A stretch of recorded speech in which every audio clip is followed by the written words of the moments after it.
ശിവപുരാണം വിദ്വേശ്വര സംഹിത പ്രഥമോധ്യായം മുനിപ്രശ്നം. ആദ്യന്തമംഗളമജാത സമാനഭാവമാര്യം തമീശ ജരാമരമാത്മദേവം പഞ്ചാനനം പ്രബല പഞ്ചവിനോദശീലം സംഭാവയേ മനസി ശങ്കരമംബികേശം. വ്യാസോവാച ധർമ്മക്ഷേത്രേ മഹാക്ഷേത്രേ ഗംഗാകാളിന്ദി സംഗമേ പ്രയാഗേ പരമേ പുണ്യേ ബ്രഹ്മലോകസ്യ വർത്മനി മുനയഃ സംസിതാത്മാനഃ സത്യവ്രതപരായണാഃ മഹോജസോ മഹാഭാഗാ മഹാസത്രം വിദേനിരേ. തത്ര സത്രം സമാകർണ്യ വ്യാസശിഷ്യോ മഹാമുനിഃ ആജഗാമ മുനീൻ ദ്രഷ്ടും സൂതഃ പൗരാണികോത്തമഃ. തം ദൃഷ്ട്വാ സൂതമായാന്തം ഹർഷിതാ മുനയസ്തദാ ചേതസാ സുപ്രസന്നേന പൂജാം ചക്രുർയഥാവിധി. തതോ വിനയസംയുക്താ പ്രോജുസ്സാഞ്ജലയശ്ച തേ സുപ്രസന്നാ മഹാത്മാനസ്തുതിം കൃത്വാ യഥാവിധിഃ. രോമഹർഷണ സർവജ്ഞ ഭവാൻ വൈ ഭാഗ്യഗൗരവാത് പുരാണവിദ്യാമഖിലാം വ്യാസാത് പ്രത്യർത്ഥമീയവാൻ. തസ്മാദാശ്ചര്യഭൂതാനാം കഥാനാം ത്വം ഹി ഭാജനം രത്നാനാമുരസാരാണാം രത്നാകര ഇവാർണവഃ. യച്ഛഭൂതം ച ഭവ്യം ച യച്ഛാന്യദ്വസ്തു വർത്തതേ ന ത്വയാ വിദിതം കിഞ്ചിത് ത്രിഷു ലോകേഷു വിദ്യതേ. ത്വം മദ്ദിഷ്ടവശാദസ്യ ദർശനാർത്ഥമിഹാഗതഃ കുർവൻ കിമപി ന ശ്രേയോ ന വൃഥാ ഗന്തുമർഹസി. തത്വം ശ്രുതം സ്മനഃ സർവം പൂർവമേവാശുഭാശുഭം ന തൃപ്തിമധിഗച്ഛാമ ശ്രവണേച്ഛാ മുഹുർമുഹു. ഇദാനീമേകമേവാസ്തി ശ്രോതവ്യം സൂതസമ്മതേ. തദ്രഹസ്യമഭിബ്രൂഹി യദി തേനുഗ്രഹോ ഭവേത്. പ്രാപ്തേ കലിയുഗേ ഘോരേ നരാ പുണ്യവിവർജിതാഃ ദുരാചാരരഥാഃ സർവേ സത്യവാർത്താ പരാങ്മുഖാഃ. പരാപവാദനിരതാ പരദ്രവ്യാഭിലാക്ഷിണഃ പരസ്ത്രീസക്തമനസ പരിഹംസാപരായണാഃ പരസ്ത്രീസക്തമനസ പരഹിംസാപരായണാഃ.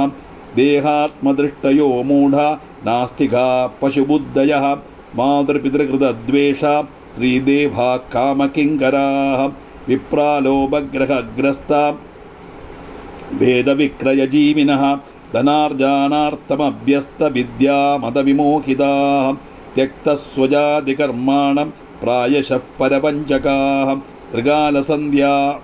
ത്രികാലസന്ധ്യയാ ഹീനാ ബ്രഹ്മബോധവിവർജിതാഃ. അധയാ പണ്ഡിതം മന്യാ സ്വാചാരവ്രതലോപകാഃ. കൃഷ്യുദ്യമരധാ ക്രൂരസ്വഭാവാ മലിനാശയാഃ. ക്ഷത്രിയാശ്ച തഥാ സർവേ സുധർമ്മത്യാഗശീലിനഃ അസത്സംഘാപാപരദാ വ്യഭിചാരപരായണാഃ. ആശുരാ അരണപ്രീതാ പലായനപരായണാഃ. കുചൗരവൃത്തയഃ ശൂദ്രാ കാമകിങ്കരചേതസഃ. ശസ്ത്രാസ്ത്രവിദ്യയാ ഹീനാ ധേനുവിപ്രാവനോർജിതാഃ. ശരണ്യാവനഹീനാശ്ച കാമിന്യുതിമൃഗാഃ സദാ. പ്രജാപാലനസദ്ധർമ്മവിഹീനാ ഭോഗതത്പരാഃ. പ്രജാസംഹാരകാ ദുഷ്ടാ ജീവഹിംസാകരാ മുദാ. വൈശ്യാസംസ്കാരഹീനാസ്തേ സുധർമ്മത്യാഗശീലിനഃ. കുപദാ സ്വാർജനരഥാസ്തുലാകർമ്മ കുവൃത്തയഃ. ഗുരുദേവദ്വിജാതീനാം ഭക്തിഹീനാ കുബുദ്ധയഃ. അബോധിതദ്വിജാ പ്രായഃ കൃപണാ ബദ്ധമുഷ്ടയഃ. കാമിനീജാരഭാവേഷു സുരദാ മലിനാശയാഃ. ലോഭമോഹവിജേതസ്കാ പൂർത്താദിഷു വൃഷോച്ഛിതാഃ. തദ്വമുദ്രാശ്ച യേ കേചിത് ബ്രാഹ്മണാചാരതത്പരാ. ഉജ്ജ്വലാകൃതയോ മൂഢാ സുധർമ്മത്യാഗശീലിനഃ. കർത്താരസ്തപദാം ഭൂയോ ദ്വിജതേജോപഹാരകാഃ. ശിശ്വലപമൃത്യുകാരശ്ച മന്ത്രോച്ചാരപരായണാഃ. शालग्रामशिलादीनां पूजगा होमतत्पराः प्रतिकूलविचाराश्च कुटिला द्विजदूषकाः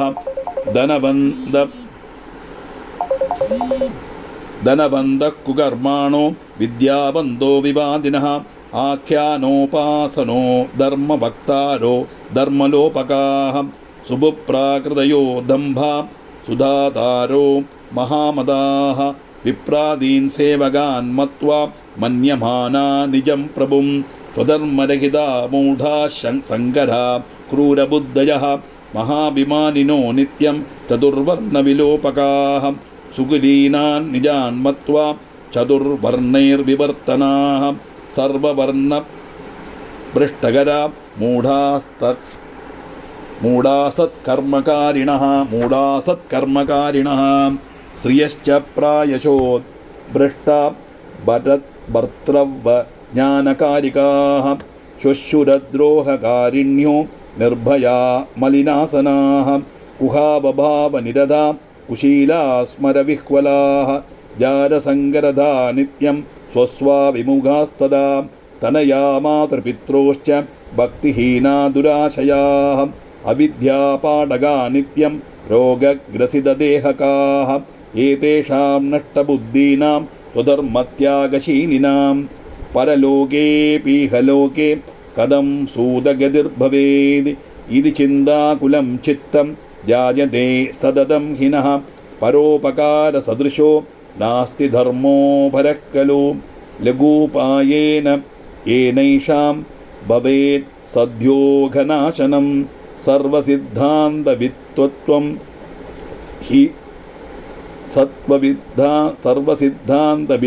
हि कृपया तद्वदाधुना व्यासोवाच इत्याकर्ण्यभजस्तेषां मुनीनां भावितात्मनां मनसा शङ्करं स्मृत्वा सूतः प्रोवाच तान् मुनीन् श्रीशिवमहापुराणे प्रथमायां विद्वेषसंहितायां मुनिप्रश्नवर्णनं नाम प्रथमोऽध्यायः।